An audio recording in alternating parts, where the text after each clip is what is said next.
કારણ કે પહેલાંનો એક એવો જમાનો હતો વાલા કે જૂઠું બોલવાથી સજા મળતી હતી.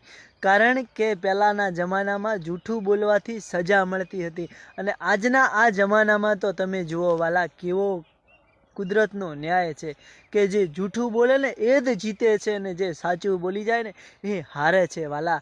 પણ મારા વાલા આજે પણ હું તમને સાથી ઠોકીને કહું છું કે આ ખેડૂતના દીકરાની વાત માની જજો.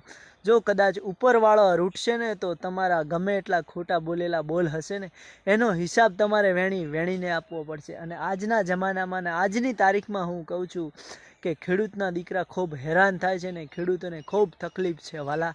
તો સુધરી જાઓ, ખેડૂતોને હેરાન ના કરશો. કારણ કે ખેડૂતો બજારમાં જાય તો પણ એમને લાઇનમાં ઊભું રહેવાનું, ગમે ત્યાં જાય તો પણ લાઇનમાં ઊભું રહેવાનું. એટલે શું એમના જીવનનું કોઈ વેલ્યુ જ નથી? તો હજુ સમય છે વાલા, સુધરી જજો. અને આ વિડીયો ગમ્યો તો લાઈક કરજો, કમેન્ટ